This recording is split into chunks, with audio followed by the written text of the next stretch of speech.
Sonde Santai Ngobrol Demokrasi.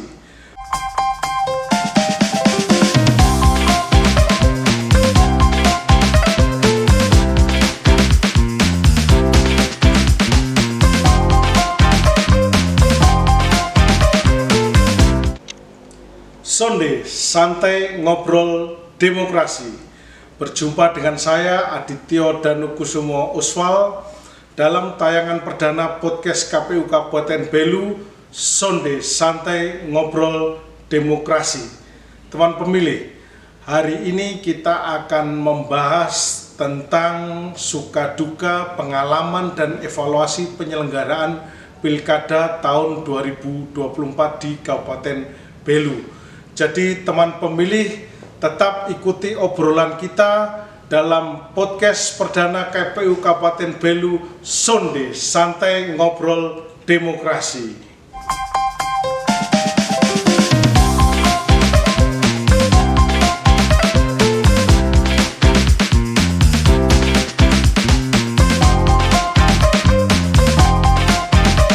Oke, saat ini telah hadir bersama saya Bapak Yohanes Seven Atapala, Ketua KPU Kabupaten Belu periode 2024-2029. Langsung kita kenalkan beliau ini, Pak Ketua. Akrab dipanggil Mas Ketua biasanya. Pak Eben. Apa kabar Pak Ketua? Baik Mas, baik-baik selalu. Semoga sehat. Sudah berganti tahun, pelaksanaan pemilu pilkada kan sudah selesai, saya lihat tambah cerah sekarang. Ini Mas, ngomong kita di Belu tapi serasa di Jawa. Karena iya, serasa di Jawa karena Mas logatnya itu. Padahal ini logat Kupang, apalagi kalau pakai beta ini. Cuma saya pilihnya di sini Sonde. Gitu. Iya. Sonde apa Sonde, Mas? Ya. Apa Sonde? Santai ngobrolin demokrasi. Oh, gitu. Iya. Kita ketahui Mas Ketua ini waktu itu menggantikan sebagai ketua pada saat tahapan puncak pemilu waktu itu, kalau saya tidak salah ingat, waktu menjelang pemungutan suara kan waktu itu. Benar. Nah, kira-kira bagaimana perasaannya? Tentunya kan harus perlu beradaptasi ini. Iya. Dari kalau dulu memang sebelumnya juga sudah masuk sebagai komisioner hanya sebagai divisi Rendatin.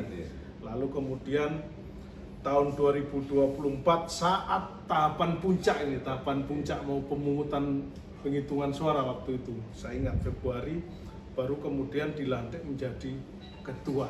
Bagaimana perasaannya? Kalau tanya soal perasaan ini saya mau ngomongnya seperti apa? Antara senang, kemudian takut, galau dan lain-lain karena tiba-tiba diberikan saya jadi ketua di saat tahapan untuk pemilu itu pas puncak-puncak kita melaksanakan vote itu dan kemudian akan melaksanakan pelantikan pleno. Sejujurnya ini saya merasa bahwa ini beban yang sangat besar yang saya harus saya pikul memimpin satu lembaga KPU yang di mana dalam pembinaan banyak orang hebat, kemudian saya diberikan mandat menjadi ketua dan menjadi tantangan tersendiri sebenarnya. Saya merasa saya tidak mampu, tetapi karena sekeliling saya banyak orang hebat, saya merasa sudahlah kita jalan itu. Ternyata fakta dari seperti apa jalan menangis seperti air. Perasaannya itu perasaan terharu Mas, tidak bisa diungkapkan dengan kata-kata.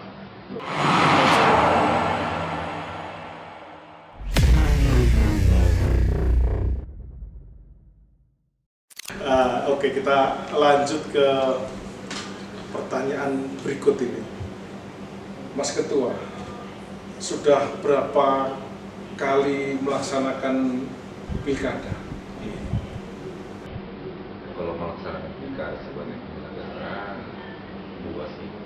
Dan kalau mengikuti pilkada ya semenjak umur 17 itu sebagai peserta lah, maaf, pemilih ikut bicara penyelenggara ya sudah 2 kali.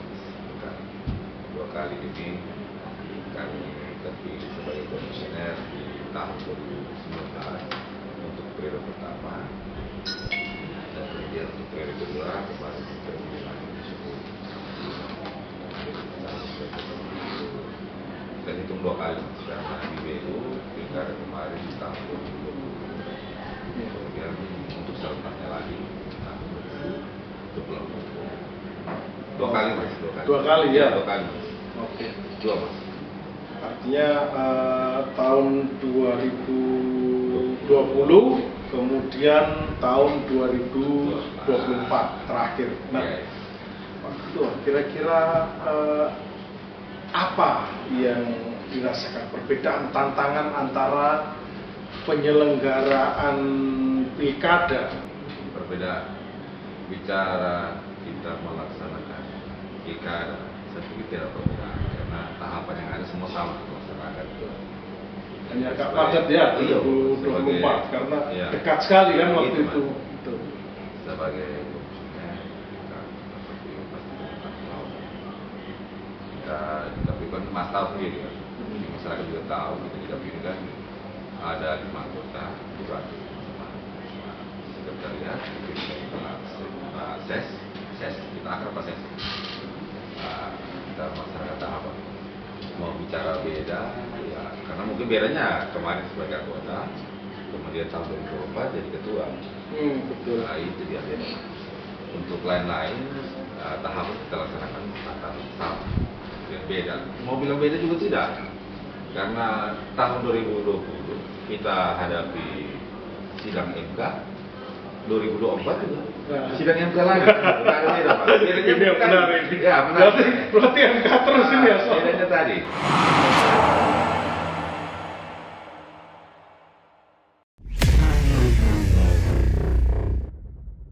Kita lanjut lagi santai-santai ngobrolin demokrasi. Sonde. Tetap masih bersama saya, host Mas Adit, dan narasumber kita Pak Ketua KPU Kabupaten Belu. Kalau masyarakat barangkali melihat saat penyelenggaraan pilkada, kantor KPU, apalagi pegawai KPU, saya lihat kayak sibuk sekali gitu. Mungkin Pak Ketua bisa bercerita, berbagi tentang suka duka, kira-kira sesibuk apakah kita KPU ini ketika saat tahapan berlangsung, apalagi spesial 2024 kemarin itu pelaksanaan pemilu maupun pilkada serentak seluruh Indonesia. Di situ artinya hajatan pemilu yang secara nasional dan pilkada juga di dalam 1 tahun. Mungkin suka dukanya bagaimana? ada suka, ada senang. Nah, kemudian ada istilah kalau kita mau merajut diri, ya kan? Iya. Ya, bahkan saling kenal. Biasa di awal-awal kan orang ada yang bilang ini, tak kenal maka kata saya. Kan, Betul. Cinta pada pandangan pertama, iya, kan gitu. Nah, saya melihat awal satu lembaga besar KPU, ya kan? Komisi Pemilihan Umum sebagai penyelenggara pemilihan kepala daerah maupun ya pemilihan umum. Saya tidak tahu itu bagaimana. Kemudian saya ikut kompetensi menjadi komisioner dan menjadi anggota, kemudian terpilih anggota. Saya tahu, pada akhirnya saya masuk ke dalam dan saya tahu ternyata dalam lembaga ini karyanya sangat banyak. Kita bekerja untuk memilih orang-orang hebat. Itu kerja-kerja kita. Yang akhirnya orang terpilih menjadi DPR, orang terpilih menjadi bupati, mereka terpilih sebagai gubernur, dan mereka terpilih sebagai presiden. Itu kerja-kerja kita kan. Bicara suka duka itu banyak mas. Banyak sekali suka duka. Dalam satu lembaga pasti ada konflik internal itu. dan suka dukanya mungkin konflik ketika ada satu keputusan yang harus kita ambil yang kemudian bertengkar itu susah mas, itu susah banyak ketika kita melaksanakan tahapan sekian bulan mas, panjang mas, kurang lebih hampir 8 bulan, 9 bulan ya kan, dari persiapan mulai dari persiapan tahapan kita. Dan ketika kita sudah masuk tahapan itu mas, itu kadang tidak pulang rumah, apalagi buat keluar. Ada toyok juga ternyata. Bulan madunya nggak dapat mas, bulan madunya nggak dapat gitu. Suka duka, banyak sukanya, banyak dukanya. Suka duluan mas ya? Suka, iya biasanya suka duluan. Iya, suka duluan. Iya. Suka ya, bicara suka kita bekerja sebagai penyelenggara. Banyak sih sukanya. Yang mas, kita bisa keluar kota, bisa lihat orang di tempat lain. Suka mas, enak mas. Iya. Tapi dukanya datang. Sukanya datang, dukanya wah itu repot. Kita cerita soal pemilu, jika ada tahapan-tahapan itu kita laksanakan. Dari mungkin ya ada setiap tahapan ada suka duka. Sukanya ya mungkin diundang, dipanggil untuk kita rapor kan gitu. Tapi rakor kan capek juga. Capek. Pak Ketua. Seminggu. Kita kadang yang di alam itu yang saya lihat ini. Iya. Kita baru pulang perjalanan dari Kupang ke Atambua ini kan 8 jam itu. Jalan darat. Jalan darat. Ya, Ya. dulu gini. Hanya sekitar 8 jam. Nanti kita baru sampai di Keva sudah dipanggil lagi tiba-tiba suruh kembali lagi. Itu kan termasuk capek juga. Mau gimana mas? Namanya pekerjaan ya diminta dituntut ya pasti harus laksanakan. Itu dia. Di satu sisi kita capek gitu. Tetapi di satu sisi ya gitu jalan. Ya, kita bisa lihat tempat-tempat baru kayak online gitu. Iya. Kapan lagi? Pengalaman. Kapan lagi? Iya. Tidak dapat di mana-mana gitu ya di KPU gitu. Iya. Itu sih. Tapi itu menguras energi, pikiran, tenaga. Kita rakor pulang kembali kita semua apa yang kita dapat pasti harus kita terapkan sesuai dengan tahap-tahapan yang kita laksanakan. Iya. Bicara tahap-tahap ya setiap anggota masing-masing membidangi divisinya itu mondar-mandir duka-dukanya mas. Duka-dukanya hanya mulai dari contoh lah dari keuangan untuk logistik kan. Iya. Mau bilang kita ada banyak hal yang harus kita persiapkan mulai dari keuangan kemudian logistik ya kan mas? Iya. Logistik.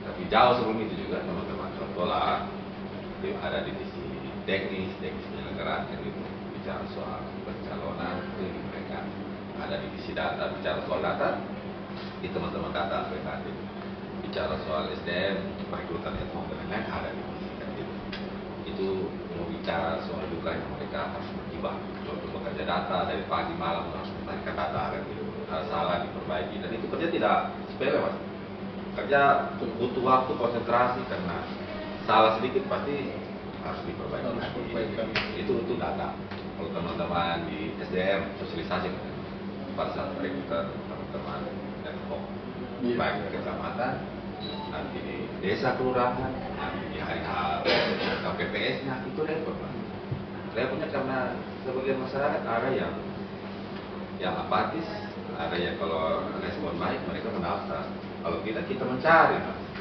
di satu sisi SDM kita tidak mumpuni mas karena ada sebagian juga direkrut diambil oleh partai politik itu yang karena kita kesulitannya di situ. Berarti ini ya memang saya dengarkan pas biasanya waktu pemilu itu istilahnya di kalangan masyarakat itu sudah terbagi habis. Artinya terbagi itu kita apalagi biasanya kalau tidak salah itu KPU seringnya itu paling akhir jadi nanti sudah waktu kita merekrut misalnya anggota PPK tingkat kecamatan itu Pak Ketua kemudian ternyata di tingkat kecamatan sudah ada yang diambil jadi anggota partai ataupun pengawas atau yang lain lah nah itu kira-kira adakah tips triknya bagaimana? Padahal kita ini terakhir nih biasanya. Banyak sih tadi ya kan tadi dari segi divisi ada data, ada teman-teman teknis, ada SDM, kita ya, biasa hukum-hukumnya kan terakhir teman-teman di hukum. Paling tidak mereka juga mengantisipasi persoalan-persoalan seperti kan gitu. Tapi bicara tadi kita lanjut soal perekrutan Ahok, kita biasa akhir-akhir kan. Ada masyarakat karena kita yang mendapat terlibat dalam kepengurusan partai politik. Mau tidak mau ya kita harus meminta mereka membuat surat. Ada lagi misalnya ketika mereka juga ya kita ini rebut-rebutan mas, karena di satu sisi teman-teman di sebelah kalau bawah itu juga merekrut kan gitu. Itu kita sedikit kekurangan. Bicara soal tips ya paling kita melakukan pendekatan semua gitu. Kebanyakan ada yang karena kita mengajak, ada juga yang kita bisa bekerja sama. Kalau tidak dapat ya itu secara regulasi mengiyakan untuk kita bekerja sama dengan lembaga-lembaga pendidikan. Mereka juga turut serta membantu kita dalam penyelenggaraan pemilu maupun pemilihan daerah. Itu. Berarti memang ini ya Mas Ketua, kalau mau jadi komisioner itu paling tidak di wilayahnya harus tahu betul, harus banyak mengenal orang. Kalau enggak pasti akan kerepotan juga ya kalau saya dengar tadi. Iya, mau bilang seperti itu, tapi ya syukur kita namanya satu lembaga ini kan tadi ada suka dukanya. Kita sendiri bekerja, dibantu teman-teman, tidak dibantu teman-teman. Selain kita anggota, ada teman-teman di sekretariat, itu kan pasti ya bukan hanya kita kenal bantuan, pasti juga teman-teman membantu mensosialisasikan, kemudian mengajak masyarakat untuk turut serta ya terlibat dalam penyelenggaraan tadi pemilu maupun pilkada. Iya, walaupun untuk dapat menjadi penyelenggara juga tetap harus melalui tes, rangkaian tes dan sebagainya. Saya ingat tadi sebelumnya tadi sempat Mas Ketua mengatakan berangkat pasti, pulangnya tidak tentu. Kemudian kadang ada kegiatan yang sampai memaksa kita untuk tidak pulang rumah berhari-hari. Nah, ini yang kadang nanti biasanya kan muncul persoalan di rumah tangga, misalnya kenapa tidak pulang-pulang, kok pulang sampai malam, itu apakah ada pernah mengalami hal-hal yang istilahnya karena padatnya intensitas kerja, kemudian kita jarang pulang, akhirnya berdampak pada permasalahan di internal keluarga. Coba. Pernah enggak? Iya, tadi di awal ini kalau masuk ke lembaga ini untuk kita laksanakan pemilu maupun pilkada, bagi mereka kesulitan pas masuk pada saat tahapan gitu. Baru menikah, kemudian langsung masuk tahapan, nah itu sulit mas, karena kerjanya seperti tadi mas, kita diundang dipanggil karena keluar daerah, itu berminggu-minggu, kembali lagi, setelah kembali kita hadapi semua hal tahapan-tahapan yang dimaksud mas. Contoh lah, kalau teman-teman di data, harus mengutarakan data itu butuh waktu mas, dari malam, dari pagi sampai pagi kembali kan, gitu itu data. Kemudian teman-teman di ad hoc, kalau pas timeline waktu, memang batas waktu akhir untuk perekrutan, teman-teman harus memverifikasi data dokumen persyaratan yang dimasukkan mas, itu kan banyak ya. Itu juga butuh waktu mas. Dari pagi, siang, sore, bahkan malam ya, itu. Besok kalau ini besok datang lagi kan gitu. Bener. Pagi, nah. Jadi kita waktu untuk keluarga juga terbatas, 1-2 jam. Pulang cuma ganti baju, kemudian istirahat 1 jam, kembali lagi. Bahkan ada kita tidak pulang. Yang seperti contoh lah, ketika logistik datang. Iya, logistik benar. Logistik datang turun. Bukan kita enggak cuma kerja pikiran, tapi kerja fisik juga di situ kan. Kita sortir, turun kan. Kita taruh tempatkan di gudang, kemudian kita sortir, memilah satu persatu, menghitung kembali jumlahnya, tempat jumlah, tempat jenis kan ya, ada beberapa itu bahkan kita juga turut serta untuk menjaga, bahkan ya buat secara bergilir kita buat tim jaga malam ini sekian, besoknya sekian, kita pulang rumah. Kita harus menjaga logistik untuk betul-betul dia tetap aman. Kadang pulang cuma mandi saja, itu tadi, ganti baju, belum sempat makan, kembali lagi. Ya, gitu. Ya itu dia untuk logistik. Belum lagi teman-teman teknis penyelenggara. Ketika datanglah calon-calon mereka membawa poster itu sama halnya menerima, memverifikasi dan batas waktu. Kita harus duduk untuk menjaga. Jangan sampai di akhir batas waktu tidak ada yang masih mendaftarkan gitu. Iya. Nah, tadi kembali ke pertanyaan tadi, dengan aktivitas yang sebegitu padatnya sehingga jarak pulang, pernah nggak mengalami persoalan, misalnya ada istri komplain atau anak-anak komplain, bapak ini nggak pernah pulang ke rumah selama ini? Yang jadi masalah itu kan contoh lah kayak tadi kita keluarga baru punya anak yang sudah baru pernah masuk sekolah, Iya. poson-poson Masa paling pagi, Iya. pagi ketika diminta untuk antar ke sekolah kan gitu, kita antar ke sekolah kita bangun terlambat, nah itu kadang sering mengeluh. Kalau soalannya istri sih bisa mengerti lah dengan situasi kondisi bahwa kita sebagai penyelenggara mau tidak mau tahapan kita laksanakan mau pulang pagi itu bisa dimengerti. Paling yang komplain-komplain dari anak-anak.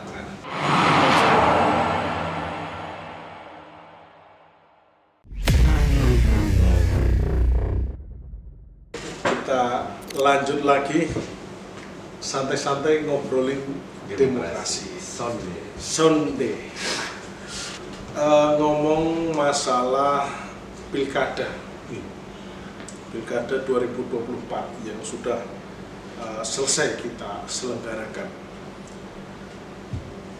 Ngobrol tentang evaluasi. Kira-kira menurut Pak Ketua, apa yang perlu dievaluasi dari penyelenggaraan pilkada tahun 2020? Kita bicara penyelenggaraan pilkada yang barusan lewat ya, secara keseluruhan mungkin ya ada sebagian masyarakat di luar mungkin menilai bahwa kita KPU juga tidak berhasil karena kemarin ada beberapa persoalan yang mana setelah kita selesai rekapitulasi ada sengketa di bawah MK kan gitu. Tetapi secara pribadi dan secara kelembagaan saya mau sampaikan bahwa kita KPU sudah berhasil melaksanakan penyelenggaraan pilkada yang dimaksud. Walaupun ada kalau mau dibilang persoalan yang sampai naik ke MK ya. Itu yang tadi di awal saya bilang mungkin ya sebagian besar masyarakat juga ada yang menyatakan bahwa kita tidak berhasil. Tetapi secara keseluruhan saya mau bilang bahwa kita sudah berhasil. Hal ini dibuktikan dengan dalam tahapan yang kita laksanakan sekian bulan itu dalam beberapa tahapan mulai dari penataan pemetaan data pemilu, kemudian ada perekrutan badan ad hoc, kita mulai masuk pencalonan, itu semua tahap untuk dilaksanakan sudah sesuai regulasi dan itu dibuktikan dan tidak ada rekomendasi ataupun saran perbaikan dari Bawaslu.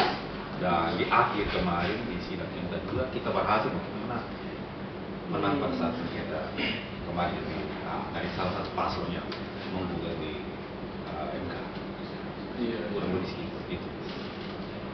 Oh iya, kemarin putusan kebetulan waktu proses di MK memang putusannya itu tidak mengabulkan gugatan, mohon ya, menolak, iya. Tapi itu kalau kita lihat juga sebenarnya di proses pencalonan. Nanti untuk pencalonan akan kita bahas lebih lanjut, tapi nanti dengan narasumber yang berbeda. Ya, nanti ada langsung yang akan memegang. Bisa masing-masing nanti divisi teknis atau divisi teknis bersama hukum untuk melakukan pembahasan. Jadi nanti ditunggu ya teman pemilih terkait dengan pembahasan MK ini. Ya, teknis-teknis ya. Kemudian bagaimana persoalan sengketanya di MK. Iya. Nanti kita lebih bahas lebih mendetail. Tapi artinya berarti di sini dibilang bahwa penyelenggaraan pilkada di wilayah Kabupaten Belu mulai dari tahapan awal sampai akhir KPU Kabupaten Belu telah sukses melaksanakan pilkada. Kurang lebih seperti itu. Walaupun ada sedikit, mau bilang sedikit, tapi saya rasa itu malah satu proses pendewasaan cara berpolitik ya Pak Ketua. Artinya penyaluran ketidakpuasan terhadap, kalau mau dibilang ada dinamika itu, mereka memilih penyelesaian pada ruang-ruang yang diatur dalam konstitusi, bukan melalui hal-hal yang di luar konstitusi. Itu tadi Mas, ini dibahas lebih lanjut karena kalau bicara hukum ada divisi hukum, ada bicara teknis ada divisi teknis. Tapi secara umum Mas, ini kan ada ruang sebenarnya ketika ada perhelatan baik pemilu atau kita bicara pilkada, konteks pilkada saat ini. Kalaupun memang ada calon-calon yang merasa tidak puas dengan hasil yang ada, mereka bisa bawa ini kayaknya, dan itu mereka lakukan. Dan mereka lakukan. Kita sebagai penyelenggara ketika disengketakan, dipersoalkan, mau tidak mau kita juga turut serta menyiapkan semua hal untuk menghadapi sengketa dimaksud Mas. Saya kurang lebih gitu Mas. Saya sepakat, kita berhasil dan kita menyelesaikan setiap tahapan sesuai dengan peraturan yang berlaku, sesuai yang diatur dalam PKPU, jadwal tahapan, kesesuaian waktu dan entah walaupun dalam perjalanan juga ada kerikil ataupun batu-batu sandungan, tapi saya merasa juga memang KPU belum mampu untuk tetap menyelesaikan tahapan sampai dengan terbukti kan. Sekarang Bupati terpilih juga sudah mulai bekerja, sudah dilantik dan sudah pemerintah sudah berjalan luar biasa. Pak Ketua, walaupun mau dibilang istilahnya pergantian ini kan pergantian dalam waktu yang mepet, harus memegang kendali yang berbeda, melaksanakan tugas yang berbeda, tapi artinya gini Mas, tadi bicara soal regulasi, kita sudah kerja secara maksimal, tetapi saya harus bilang bahwa ini kita tidak kerja sendiri. Kita di KPU ini kan ada komisioner, teman-teman sekretariat, dipimpin oleh Pak Ses, kemudian dibantu oleh teman-teman badan ad hoc, ya, ada di kecamatan maupun ada di desa. Ini berkat kerjasama kita semua dan keberhasilan kita semua. Dan saya harus akui bahwa di KPU ini banyak orang-orang hebat. Di satu sisi kita juga dibantu dengan pihak-pihak terkait. Dalam hal ini ada jajaran kepolisian, pemerintah daerah. Ini di mana dalam setiap tahapan kita melakukan koordinasi secara baik dan dibantu didukung oleh pemerintah maupun aparat. Sehingga semua terkonsolidasi dengan rapi. Siap. Kurang lebih gitu. Ya, secara keamanan juga Belu termasuk kabupaten yang tidak ada riak terkait dengan istilahnya konflik-konflik itu. Saya lihat juga tidak ada ya. Mungkin dari sini juga saya mau ucap banyak terima kasih kepada terkait tadi ada kepolisian, pemerintah daerah, bupati terpisah kemarin kita akan laporan disambut baik oleh pemerintah yang baru. Dan kemudian juga pihak-pihak lain, ini ada insan pers, kejaksaan, pengadilan, semua berperan. Siap. Betul.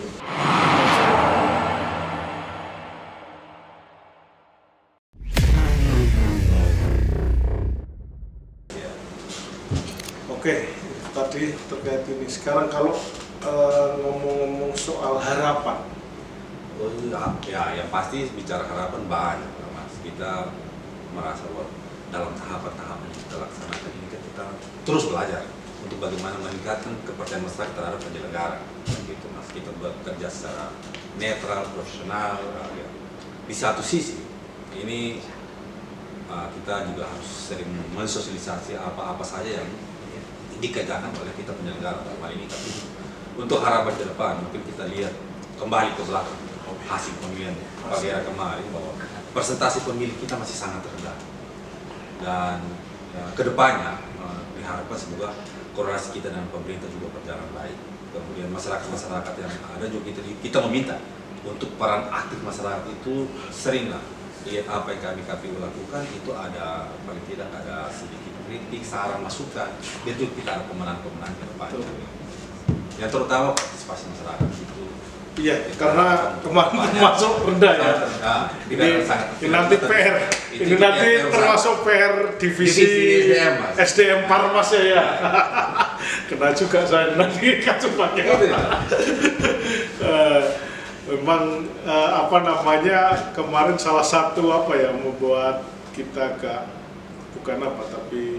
rasa kurang itu memang pada partisipasi, karena memang kita kalau mau jujur untuk Kabupaten Belu pilkada kemarin di bawah dari target nasional.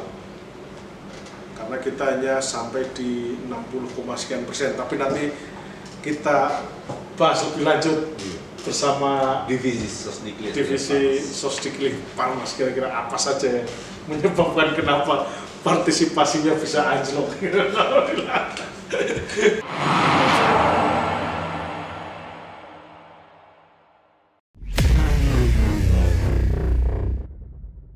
Oke, terus ini kan sudah selesai nih, Pak Ketua. Tahapan sudah selesai mau dibilang. Setelah ini kira-kira apa yang dibuat KPU terkait kita sudah selesai menyelenggarakan tahapan pemilu maupun pilkada tahun 2024, artinya tahun politik sudah lewat ini. Nah, banyak kalau mau bilang omongan miring atau masyarakat yang bilang dengan bahkan dari instansi lain atau masyarakat sering mengatakan bahwa setelah pemilu ini KPU nganggur ya. Apalagi KPU Kabupaten sering kita keluar-keluar bilang sekarang kamu kerja apa ini? Kan semua sudah selesai gitu. Gimana menurut Mas Ketua? Mungkin ya ini kita sedikit klarifikasi, Mas. Kita menepis ada bahasa-bahasa miring terkait KPU kerja apa setelah pilkada. Nah, mungkin saya sedikit mengulang kembali bahwa kita mendapat hibah dari pemerintah yang mana setelah kita selesai pilkada mau kita tanggung jawabkan itu. Nah, ada pembenahan administrasi dalam lingkup kantor ini yang pertama. Kemudian ada beberapa kegiatan lanjutan yang mana pada saat pemilu maupun pilkada data utama yang kita gunakan adalah data pemilih. Untuk itu saat ini sementara dilakukan pemutahiran data berkelanjutan yang mana terhitung bulan ini bulan Juli dia masuk semester pertama, triwulan kedua. Nah, bicara soal data pemilu berkelanjutan, dalam waktu dekat kita sudah akan melakukan pleno rekapitulasi triwulan kedua semester pertama. Jadi ini kegiatan yang kita lakukan rutin.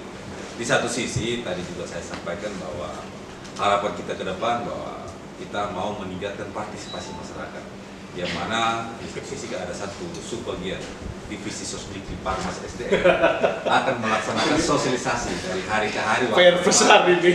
PR besar. PR besar. Di KPU Belu. Jadi itu beberapa rangkaian kegiatan yang kita lakukan setelah selesai pilkada. Iya. Berarti apa? Sebenarnya anggapan masyarakat itu kalau kita bilang hanya mitos ya.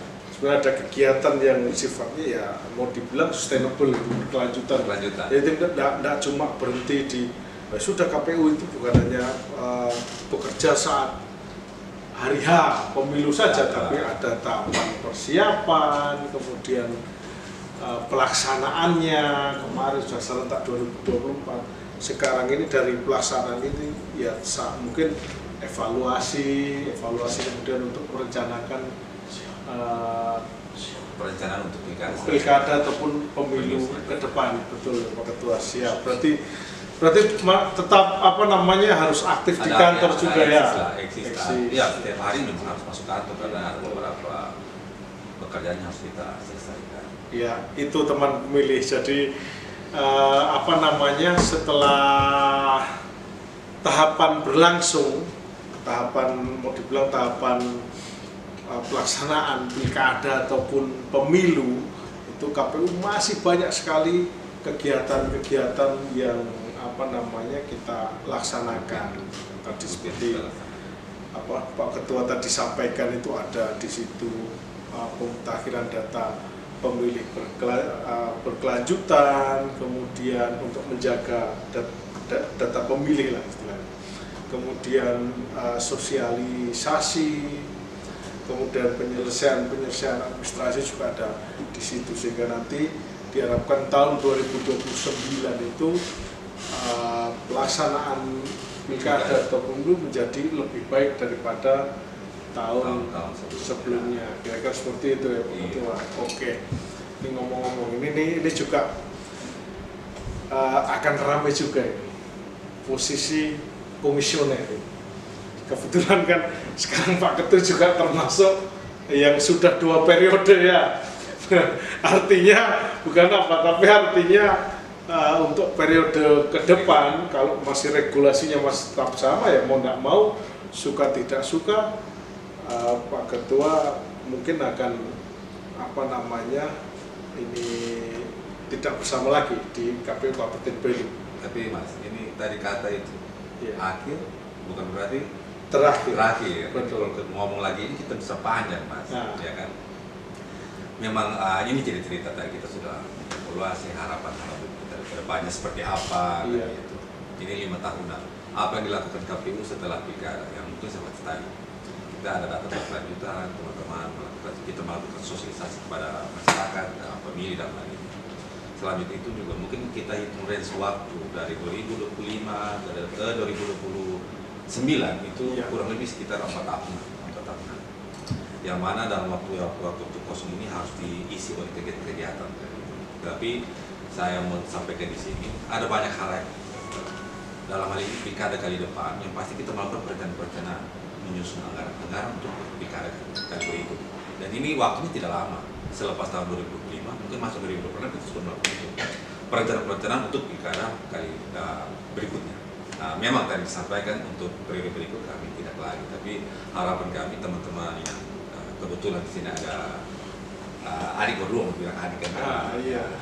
Ibu Goris, Ibu Ella, Pak Goris, ya kita berharap mereka bisa melanjutkan tongkat estafet untuk menyukseskan pemilu maupun pilkada yang akan datang. Memang ini berkompetensi. Kan kita harapkan ya di pusat Komisi 2 untuk yang kita ragukan untuk nanti KPU dievaluasi kembali, semoga tidak terjadi. Ini tetap lembaga ini tetap eksis untuk kedepannya menyelenggarakan pemilu dan sepakat.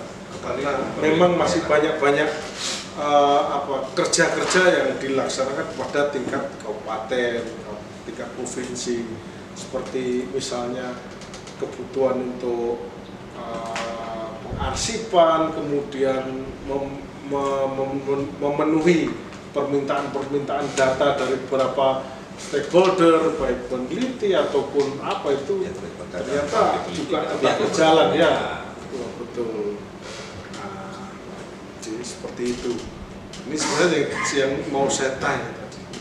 Misalnya ini depan ini kan sudah harus berkompetisi. Trik dan tips supaya bisa menjadi seperti Pak Seven, bisa jadi anggota, bisa jadi ketua. Ya, siapa tahu nanti kan masyarakat kan akan berkompetisi lagi nih. Mau ini untuk menjadi, mungkin ada yang mau jadi komisioner ke depan di Kabupaten Belu. Tips and tricksnya. Tips and tricks saya pikir tidak ada sih. Semua orang berkesempatan yang sama untuk menjadi komisioner. Teman-teman diskusi terpilih bisa jadi. Mungkin baru pertama bisa juga langsung jadi ketua.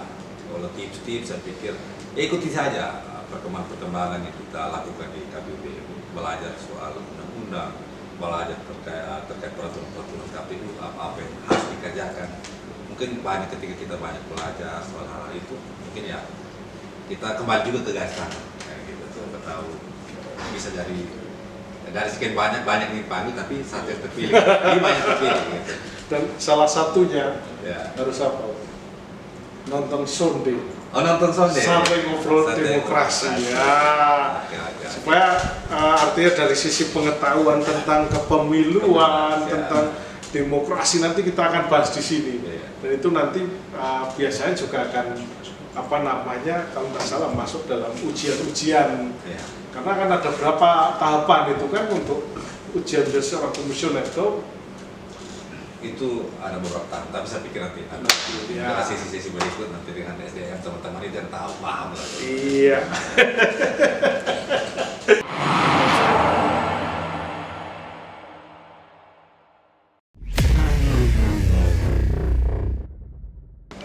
Sonde santai ngobrol demokrasi. Kita sudah sekian menit tadi ngobrol sama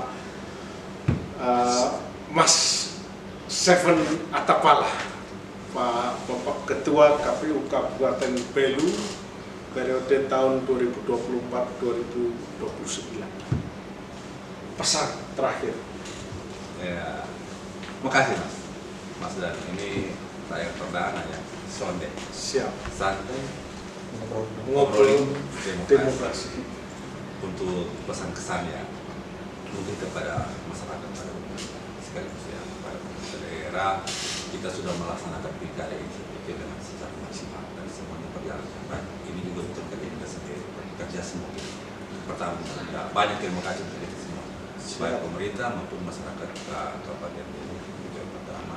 Yang kedua, tadi ada beberapa hal yang disampaikan bekerja sebagai penyelenggara itu banyak hal yang dilakukan bagi masyarakat untuk meningkatkan partisipasi pemilih besok lusa. Masyarakat juga turut serta untuk bagaimana memberikan masukan, saran untuk kita KPU untuk kita perbaiki di pemilu dan pilkada yang akan datang. Mungkin untuk sementara itu pesan dari saya, dan jangan lupa simak sonde untuk episode berikutnya. Oke. Gitu, Mas Dan. Dari masyarakat Belu untuk oleh masyarakat Belu Dari untuk dan untuk masyarakat Belu. Demokrasi Sonde, santai ngobrol demokrasi. Oke, teman pemilih, kita jumpa lagi di episode berikutnya. Terima kasih. Selamat.